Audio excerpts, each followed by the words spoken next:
বিসমিল্লাহির রহমানির রহিম। আজ সন্ধ্যা 5:30টার সময় আগ্রাবাদ জাম্বুরি পার্কের পূর্ব প্রথম গেটে এই শিশু বাচ্চাটিকে পাওয়া যায়। শিশু বাচ্চাটির সাথে কেউ ছিল না। আগ্রাবাদ জাম্বুরি পার্কে গেট সিকিউরিটি ভাই, আপনার কি নাম? আব্দুল মালিক। আব্দুল মালিক ভাই, আপনি কয়টার সময় বাচ্চাটিকে পাইছেন? 5:25 সন্ধ্যা 5:25 আব্দুল মালিক ভাই গেট বন্ধ করে গেটের বাইরে গেলে এই বাচ্চাটিকে দেখতে পায় শোয়া অবস্থায়। তার গায়ে একটি চাদর, সুন্দর কাঁথা, সুন্দর জামা আছে। তখন থেকে এখন পর্যন্ত বাচ্চাটি ঘুমন্ত অবস্থায় আছে। আমি জানি না তার পিতামাতা কোথায়, কে বা কাহারা।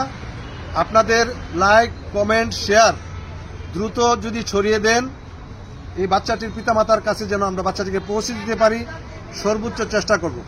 ইতিপূর্বে আপনাদের লাইক, কমেন্ট, শেয়ারে দুইটি বাচ্চা তার পিতামাতার কাছে ফিরিয়ে দিতে পেরেছি। এটা আপনাদেরই অবদান। আমি আপনাদের প্রতি কৃতজ্ঞ। মেহরবানিপূর্বক আজকের এই লাইভটি যত দ্রুত সম্ভব, আজকের এই ভিডিওটি যত দ্রুত সম্ভব একটু ছড়িয়ে দিন, লাইক করেন, কমেন্ট করেন, যেন এই বাচ্চাটিকে তার পিতামাতার কাছে ফিরিয়ে দেওয়া যায়। বাচ্চাটির বয়স অনুমান 3 মাস হবে সর্বোচ্চ। বাচ্চাটি এখন পর্যন্ত ঘুমাচ্ছে এবং নিঃশ্বাস নিচ্ছে। আমার মনে হচ্ছে বাচ্চাটি সুস্থ আছে। তারপরেও আমি শিশু হাসপাতালে নিয়ে যাব, বাচ্চাটিকে ডাক্তার দেখাবো ইনশাআল্লাহ বাচ্চাটি সুস্থ আছে কিনা। আপনাদের সকলকে ধন্যবাদ। আসসালামু আলাইকুম।